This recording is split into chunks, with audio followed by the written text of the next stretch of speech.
Okay, we are on the path to another election. General elections come February this year. That's next month. When we say come February, looks like it's so far away. It's not far away, just February this year, 25th. That election is expected to hold. And as usual, politicians from the presidential to the governorship to the National Assembly members, and then, of course, the houses of assembly, state houses of assembly. I mean, campaigns are in top gear. We've seen campaigns. We've heard what the candidates are saying. Some are talking, but we're not hearing. Some are talking. They're making sense. And that's normal with politicians and politics within the context of Nigeria. But I know that there's been this clarion call that we need to have issue-based campaigns. Politicians should avoid mudslinging, attacking personalities, but focusing on the key issues, letting Nigerians know, not just talk about what the problems are. We already know the problems, but how are you going to profile solutions? Just yesterday, there was a rude shock about the kidnap of about 31 train travelers in Edo State, particularly at Igwebe. The families of those victims now, they are all in a sad state. For those families, they want to know, how are you going to solve such a problem permanently? If you're campaigning to us, what are you bringing to the table? What's your pedigree? What's your history? What's your capacity to take Nigeria out of the shackles of insecurity, unemployment, underdevelopment, and the likes?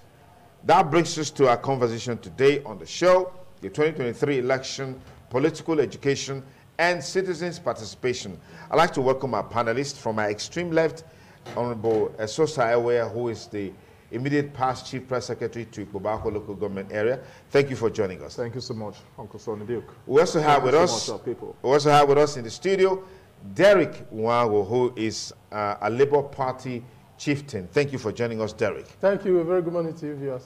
We have with us, as always, Comrade Collins Amadi Osaga, who is an APC chieftain. Thank you for joining us. Good morning, Duke. Good morning, viewers. Okay, let me start with Esosa. The campaigns have been on, all right? A whole lot is coming forth. What is your assessment of the level of political education, engagement, interaction by the political parties just to ensure that we carry their votes here? Thank you so much once again for this opportunity. Basically, the campaigns has been, they've been very engaging, particularly campaigns from my party, because I'm a party man. I must be saying, talking from the perspective of my party, PDP. From the presidential campaigns to the National Assembly, the senatorial campaign in Edo State, since we do not have a governorship election coming up, the senatorial campaigns, the House of Reps, then the House of Assembly.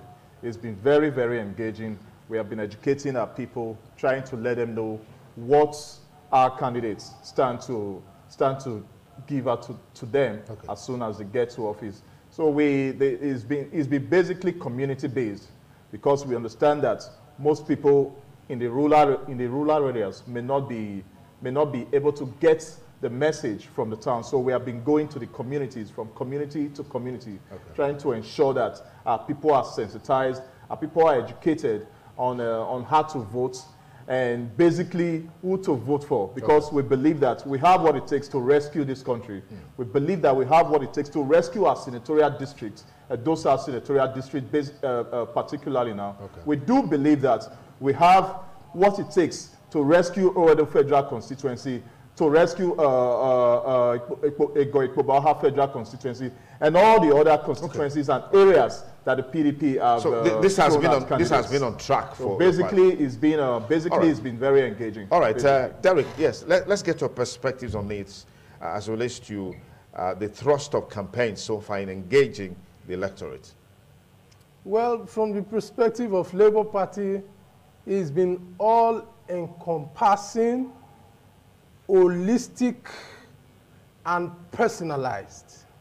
Labour Party have been able to use the instrument of the new media and what I call the Jehovah Witness campaign methodology to reach out to the people personally on a one-on-one basis.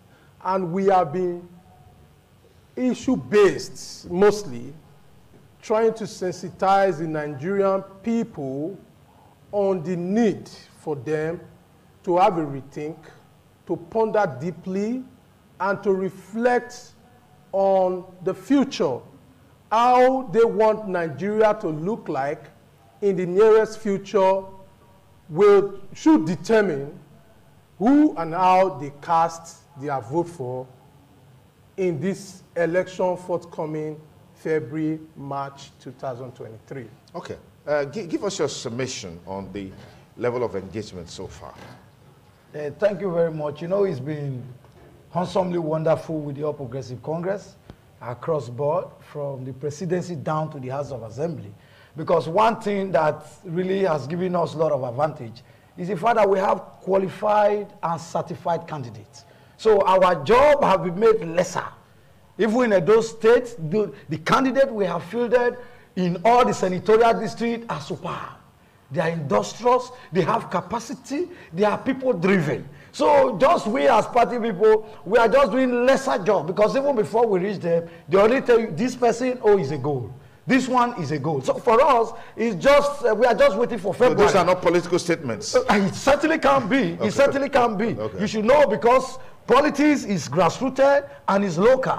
And thank God, invariably all our candidates are local champions. Okay. When I mean local champions, they are extremely grassrooted. So one-on-one, they have always had a relationship, and it's just easy going for us. Okay. And to also assure you that with the inadequacies that we have seen in Edo State being perpetrated by the present government in Edo, it gives us a lot of edge, because one, the total failure and the total misgiving in administration in Edo State has even made them to understand that when APC was ruling in Edo State, they were lost to gain. Okay. Even when it comes to whether industrial infrastructure, human infrastructure by way of human capacity building, you know, it was all around for people to see. So this is a personalized perspective that you're expressing to state. All right, let me come to Esosa. Yeah. How would you describe the reception of your message of engagement with the people?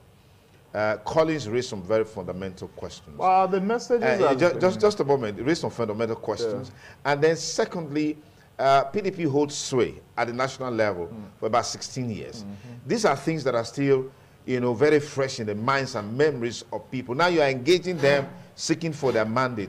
What is their reception? Does these things count? I think since between 1999 and 2007, when this democracy came on board, you could classify homes, you could classify Nigerians.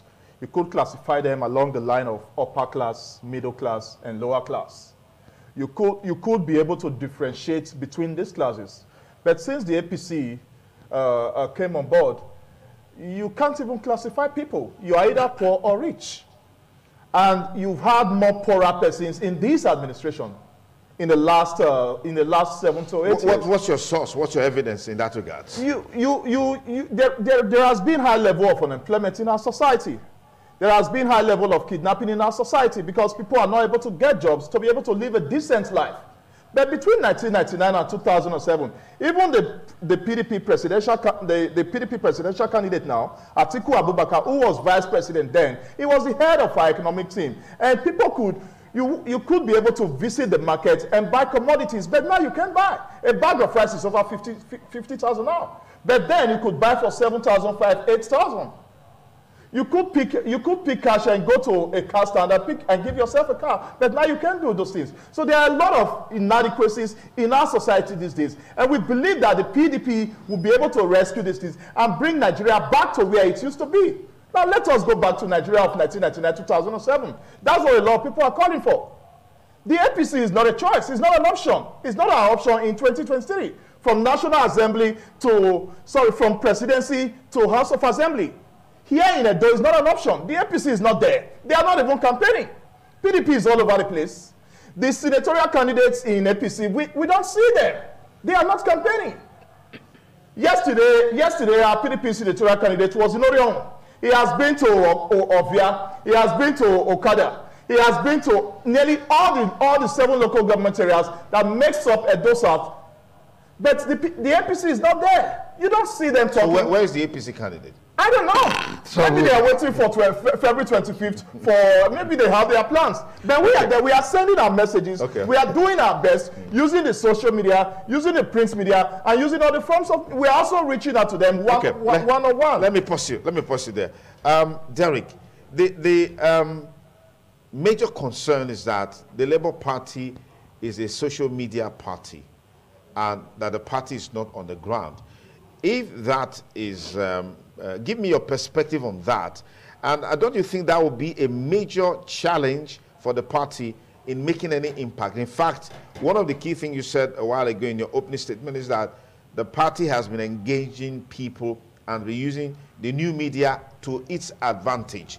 The rural people we know, they are not on social media. So how are you able to galvanize this to ensure that the party is relevant in Edo State and at the national level in the coming elections? Well, like I said earlier, I said we are deploying the instrument of the new media, no doubt, and that we are also engaging the people via what we call Operation Jehovah Witness, a one-on-one engagement with the people, sensitizing them on the need to ponder on the situation that we have found ourselves in Nigeria.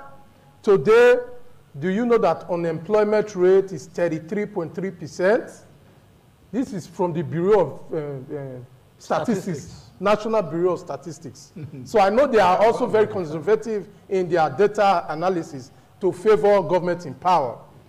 Do you know that today we have over 130 million poor people in Nigeria, extremely poor people, whereas this is a country of about 211 million people.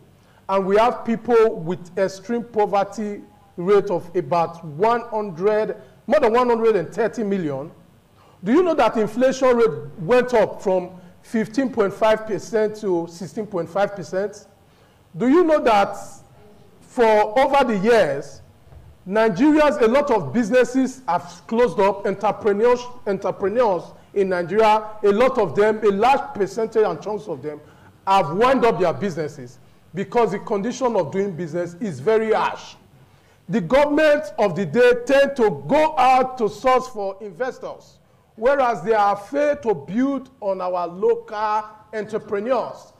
Countries all over the world that are doing well, like China, the president of China, Xi Jinping, boasted of making more than 20 million Chinese millionaires in terms of dollars, in their last convention. Can we say the same of Nigeria? Instead, we tend to sell our mineral wealth to the highest bidder at the international level. Issue of welfare have not been taken into concern by previous government of this country. And this is the only way to plow the nation into prosperity. All over the world, there are unemployment benefits given to people of every class as far as they are unemployed, even though you are not an original citizen, even if it's via naturalization. But we don't see that here in Nigeria. Okay. They give grants to businesses all over the world, in Europe and America. They give grants, not loan. Government give grants for citizens to boost their businesses. You don't see that here in Nigeria. The only thing we see are leaders who we can be likened to be called plutocrats. People who are never satisfied of keeping money. They keep money to themselves, for themselves, and for their unborn generation. To do what? It is very unfortunate, and this is what we have been engaging the people with, that Nigeria must leave that era of consumption to production. And how are we going to do this? By boosting local businesses and activating those idle youths who are without employment and those who are unemployable. We have to train them in order for them to be productive in the Nigerian economic sector. Let me pause you there. Collins, I heard you loudly and clearly when you said that because of the quality of the candidates that your party is putting forward, you are doing less work. I'd like to understand what you mean by you are doing less work against the background of the realities of the country today in terms of the economy, in terms of the insecurity situation, in terms of infrastructural development, in terms of anything that you can think of that seems to be on the red light, on the negative side as far as Nigeria is concerned. Are these realities not staring in the faces of the citizens who are supposed to determine the fate of your candidates? And if they are, how do you now say that, you know, it's an easy ride, the campaign is an easy ride because of the quality of people you are bringing forth? Are you saying the histories of yesteryears and the realities of today don't count? Thank you very much. Why I have to say that, first, I really want to thank our party for doing a thorough, or for organizing a thorough primary that indeed brought these people. They were people-driven candidates. You can see, my brother talked about our senatorial candidate, Edosa, for example, my candidate, my senatorial candidate. I think this is the third time he's going around the whole of the local government. Because while he was going for a primary, he was as good as going for the re-election, because it was a lion meeting another lion. And behold, it was sweet and it was tough. So he met whether party people or not party people. He went round the entire nook and cranny in Edosa. And ever since, after the party primary, and he went round again on a thank you tour round the whole of the local government. And after which he started the holistic campaign, which is door to door, market to market. Himself, there is a committee even to that effect. Look, are you zero now, I am Yeah. not coming. Yeah. Just to tell you that he had never rested. You know, because he's a very humble young man with all sensibility of humility. Sometimes, you know, because he doesn't. Collins. No, I'm coming, sir. Yeah, I'm please, coming. please, just so we focus can on assume, the, we can assume, or some persons can assume he's not doing enough. But I can assure you, he's doing well, just as no, every other that's left for the electorate to decide if he's doing enough or not. Yes. Now, coming back to your other question, the world itself has not been fine for over 9 years. The world itself have not been fine, whether economically, security, otherwise, health-wise, just name them. It has only taken countries with statutory structures on ground, with institutions that can be relied upon, to even have a near survival. That is why you will even give it to this present administration, headed by President Muhammadu Buhari, at all effort he has been making, even in the sense of all the struggle that have engulfed the world economy, by way of either conflicts, natural health disasters that had come repeatedly.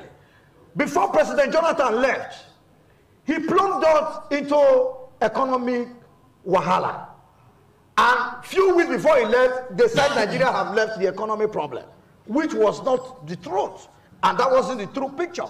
And before he even left, they packed all we have left, both in our reserve and what have you. Thank God, the former minister for economy for them, Madam Mrs. Okonjo-Iweala, made an open declaration to that effect, that I'm begging them to keep what is left. They have choose to share everything. Now, but however, you cannot expect him to do magic when there is nothing. And that is why sometimes I have problem with our sense of pushing government to do everything in one day.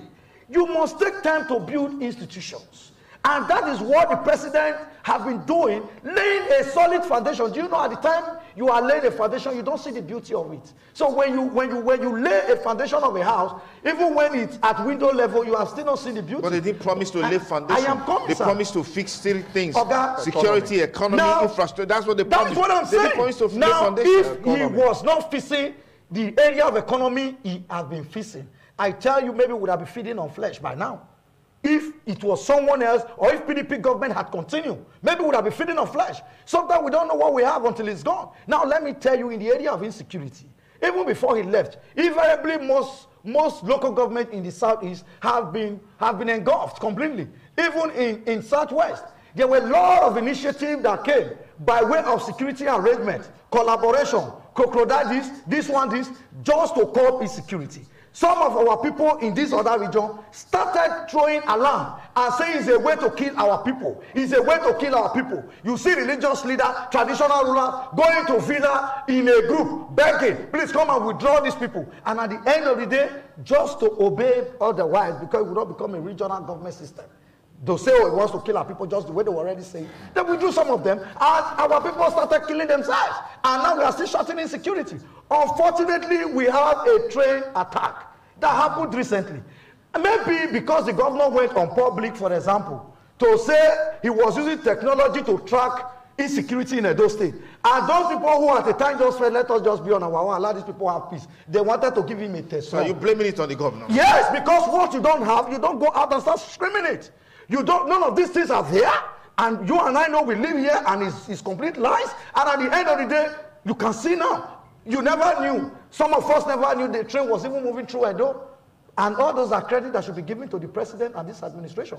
Even in the crisis economy, Niger Bridge, second Niger Bridge was being built. Nobody is applauding that. A lot of infrastructures have been built. Abuja Highway, Benin Lokoja Highway is being on a standard mood. Lagos Benin is you can see the stage is almost 98%. Nobody's talking about it. Now, when your local system is failing, you begin to take the blame to the center. No, a local government have a job they should do.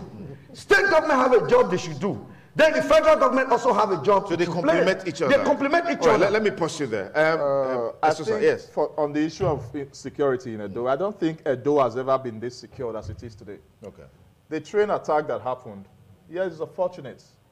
But even at that, you had one of those kidnapped persons who had been rescued already. And as I speak with you, all the joint security forces, including hunters, police, DSS, they are all in the forest now searching for those that has been attacked. Yeah. Other persons could have just abandoned them. Yeah. But look at it, since the governor has been in office, there has been significant level of security in our society. People are able to sit out at night, unlike before, to fraternize, to discuss and all of that. A lot of people are now able to move at night. The street lighting across the state is working effectively. You go out to the street at night, you see that everywhere is bright. So the train attack did not happen inside Benin because it couldn't have happened if it were in the main city. But where it happened, we already have one person who have been rescued. Okay. The joint security forces are already on the trail of those kidnappers. And I am very sure that within a few days, between that yesterday and the next 24, 48 hours, all of that person. Well, what do you say about the feeling that, you know, the problems that Nigerians are going through today is between the PDP and the APC, because these are the two parties that have come into power back to back. Basically, I think our problems as a people has been increased drastically because of APC's maladministration. Because I always have to refer to the era of the PDP. I always have to refer to that first 8 years of the PDP when Obasanjo and Atiku had sway. All the technocrats that were in Atiku's government, they were all shocked by Atiku. Ngozi Okonjo-Iweala was brought by Atiku. Soludo today, who is governor in Anambra, was brought by Atiku. The EFCC anti-corruption Caesar, no Ribadu, was brought by Atiku. A former minister of the FCT, who is now a governor in Kaduna, was brought by Atiku. So Atiku knows how to make men. He knows how to raise people. He's a maker of men. He knows how to deploy men and resources and in all to be able to get results. In all of this, yet his boss does not. Didn't endorse You should not expect Obasanjo to be happy with Atiku. No, but I expected that he was his boss. No. He should have endorsed him. How would he endorse him when Atiku thwarted his short-term agenda? Obasanjo wanted to be a live president. He wanted to be president forever. Did he say that to you? Did he say that to you? Maybe if Obasanjo had succeeded in being a short-term president, probably today he still would be president of Nigeria. But Atiku, this is an egalitarian society. Those are assumptions. It's not about assumption. They are. It's not about assumption. There's no way you will expect Obasanjo to be happy with Atiku. And I must tell you that Atiku's past contest, there are times that Obasanjo had endorsed Atiku in his past contest. Okay. In 2019, Obasanjo endorsed Atiku. He was with Atiku. He supported him. Okay. So you cannot expect but in 2022, he has not endorsed him. I don't know why. I don't know why you can endorse somebody 4 years ago, 5 years ago, today and now you are not endorsing the same person. Maybe there are issues that we don't even know. Okay, let me proceed. But I think it's a matter that is coming from way back. Okay. All right. Let me get Derek. Peter Obi has been endorsed by former President Olusegun Obasanjo. I'm sure that has left a lot of butterflies in the stomach of many Labour Party candidates. But people are saying endorsement is not a guarantee for electoral success, because you also need to look at the electoral value of the person who is endorsing another person, particularly from elections that have taken place. I'd like to get your reactions along those lines, and then interface it with some of the comments that are coming from the PDP and the APC as it relates to Peter Obi's endorsement. Before now, all the candidates were jostling to get Obasanjo's endorsements. Obasanjo endorsement is more like the acid test of political campaign in Nigeria, more like the apex for which your campaign becomes very, very viable. But we in the Labour Party, we are not carried away with endorsements. It is only natural for any sane Nigerian to endorse Peter Obi. Reason being that for far too long, Nigeria have suffered from what I call poverty of leadership. Nigeria have been bereft of servant leaders, philosophical kings, people who have passion for the welfare of their countrymen, the welfare of the electorate. We have not enjoyed any of this. It took just 20 years for Lee Kuan Yew to take Singapore from nothing, and today Singapore is one of the richest countries in the world. Singapore, a country with hardly any mineral wealth. It took a few years after the Second World War for real leaders in Japan to take Japan, a country, instead of mineral wealth, mineral resources, they have natural disasters instead of natural resources. Because they have quality leadership, today Japan is one of the richest countries in the world. In the 80s, China was nowhere to be found. You could recall then, made in Aba was comparable with made in Taiwan. China was nowhere to be found in terms of fabrication, in terms of industrialization. It took quality leadership for the Chinese people to go from the states that they were to where they are today. China has the largest foreign reserve in the world today. Even though American currency, the dollar, is the measure for which international trade is done, but China have more dollars than the Americans. So, you know, how do you see that? Nigeria today, as it is, everywhere many individual is supposed to naturally gravitate towards Labour Party. Because for me, Labour Party is the way of the future. Nigeria needs quality men and women. So it's not the way of the now. Is that what you're saying?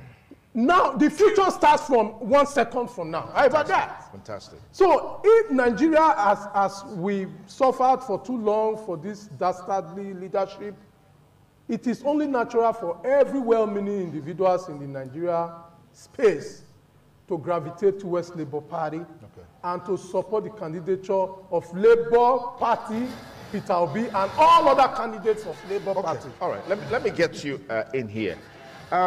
There's a huge concern that the APC presidential candidate doesn't really communicate in such an engaging manner for people to even apprehend what the APC has to offer, even though, in a sense, we have seen what the APC can offer in the last 7 years under the current administration. I'd like to get your take on this. You know, only for those who do not wish, just as we are communicating now, there are persons who naturally will not like you. No matter what you are saying, they will cut off ear from you and listen to me. or they don't like me, they will cut off ear from me and listen to you. So those who want to hear, want to hear. There is no way you will tell me someone will go out there and is telling you, when you elect me, I promise I will transform areas that have not been transformed. I will give you security, I will industrialize, and I'll work with a team that you can trust. Okay. And you are telling me it's not communicating. Is it going to take chalk and be telling you 2 + 2 is 4? Maybe that is what someone will hear. But unfortunately, they won't hear that. What they need to hear is what the man is saying. And I'm going to applaud him. That is why I'm saying that Nigerians know who Asiwaju is. A visionary leader. A man with capacity. A man when he says, please sit down. Because if you don't sit down, there will be problem. You would adhere and you will sit down. He will not come up and say, no, he will decisively handle you. Now, when we say, my brother was very quick to say, we should follow his presidential candidate. I asked, his presidential candidate have a DG that was corruptly sent to jail just now, before he ran away, because of the shade. Now he has a national chairman, our own dear friend, Julius Abure, who is facing already a trial and his petition will be sent to EFCC for even within his domain. In Kogi, there is a petition on how candidates were being swapped. In Edo, how 12 million went to his wife's account, which is already on, is all on social media. Now you also have the Labour Party youth leader. I'm trying to tell you those who are surrounding and propagating the Labour Party. The Labour Party youth leader has been indicted by his own national chairman, national secretary, of forging the national chairman's signature and Peter Obi's signature to go and be collecting money. And the young man on Channel TV agreed that he has collected about 10 billion. And that, yes, they were aware. And he gave some to some of them. Now, that is the kind of people that want to give you a leader. And now when we talk about Nigerian working, making Nigeria to be more than Japan, to be more than America, it's easier said than done. Because governance is all about a team. If you have a team that has not even had the opportunity to be in government, are already being corruptly embedded in this manner, hey, just small thing from even common men in their party that they are saying is people driven. Okay. You can rob them this way. Then how would you now imagine they now have billions of dollars within their jurisprudence? And you can imagine how it will be. Okay. Now, let me tell you. There's one good thing about Asiwaju. He's a man that when he tells you, I will do. The man is not, he's not carried away by any endorsement from people who do not want people to even near them. Let's leave it for the electorate to decide. And I wanted to highlight a little about the endorsement. No, let's leave it for the electorate because we're concluding now. Let me get the final word from you as we conclude. My brother's candidate, Asiwaju, has been more of a comedian than a presidential candidate. Because if you check all the social space, his distortions in speech continue to occupy the social media and all of that. Peter Obi wants to turn Nigeria to China. How could he turn Anambra to China when he was governor of Anambra State? He was governor of Anambra for 8 years. Can he live in Anambra for one night? He can't stay there for one night. He lives in Lagos or he lives abroad. So you must be realistic when you are churning out your policies and programs. Because Nigerians have become so vulnerable. So people just come out and begin to make statements that they can't realize or they can't do. Are you going to turn Nigeria to Japan or turn it to China? Let us start from where we are. There are problems. Let us treat the immediate problems. Let us look at the immediate issues. Let us look at our communities. Let us look at issues of security. Let us look at issues of unemployment. Let us look at issues of families unable to eat. These are basic issues that presidential candidates ought to be talking about. And this problem, the PDP has its hands inside this problem, and it was accentuated by the APC. At this point, the only political party that can actually rescue Nigeria from where it is now to where it ought to be is PDP, whose candidate is Alhaji Atiku Abubakar and Governor Ifeanyi Okowa. All right, let's get a final word from you, Derek. Wow. Well, I didn't want to go the way they've just gone, but I am forced to. Okay, all right. You see, when he alleged that our former DG was or have been sentenced, yeah, you and I know that is not a fact. And he was not convicted of a capital offense, as it were, but for the honest mistake That was what the judge said. Honest mistake. Mistake being that the presidency transfer a sum of money above that which is supposed to be received by an individual account into his account for an assignment, a national assignment that was given to him to do. And he went ahead to carry out that assignment with that finance that was transferred to him from the presidency. So it's not as if they are saying he stole money, but that the money was supposed to have been reported, not even by him, but by the government of the day, as it were, that a certain amount has been transferred to him, and a letter should have been written to the that bank, effect. to that effect. So it is not his problem. But because, well, you know, the law is more like a web that catches little insects and allows the large animals to go away. And as soon as his integrity was tainted by that, he honorably resigned his DGship of our campaign. But can we say the same of his presidential candidate, Osiwaju? Has he ever been indicted? Check this out.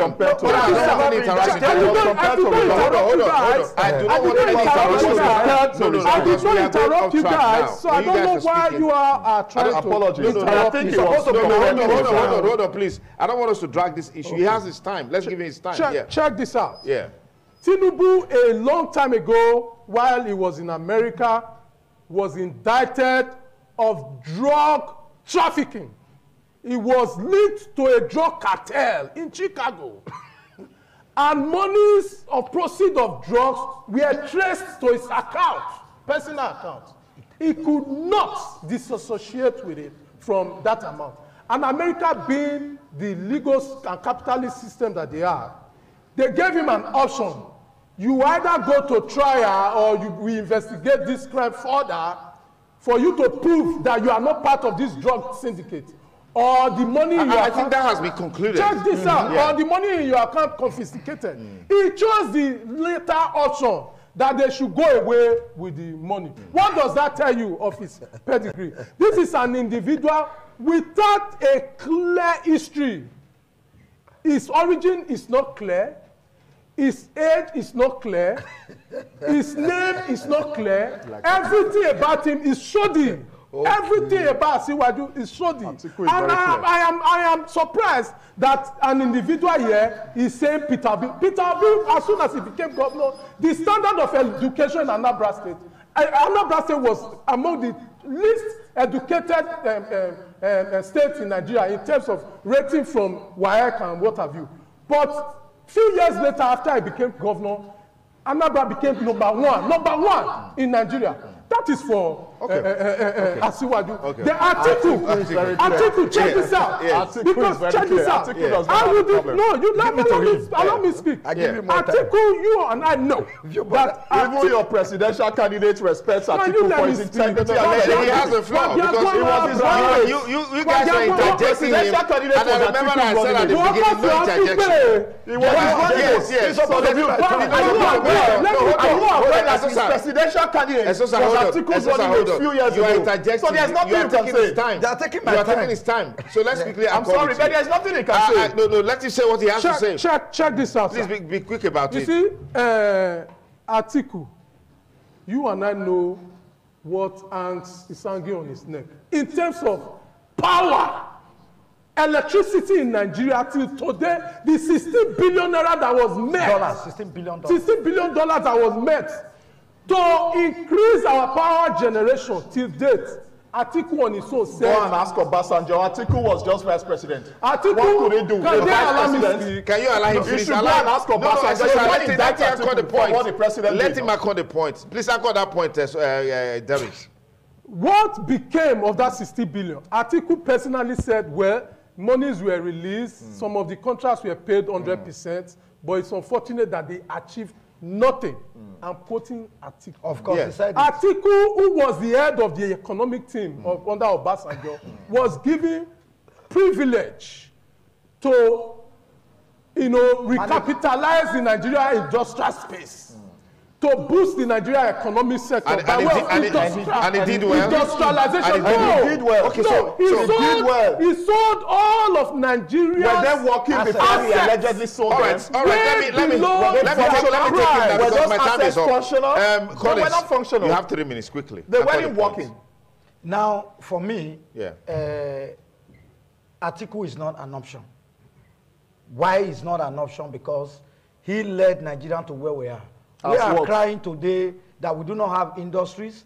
The refinery they plunged Nigerian money into, that they were going to rebuild and revitalize the Nigerian refinery, both the one in Port Harcourt, in Warri, and even build a standard one in Benin, as it were.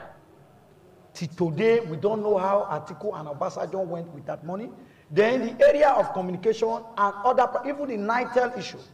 The NITEL that was privatized, it was only less than 10% that was given to the Nigerian coffer. Obasanjo and Atiku, they went away with it.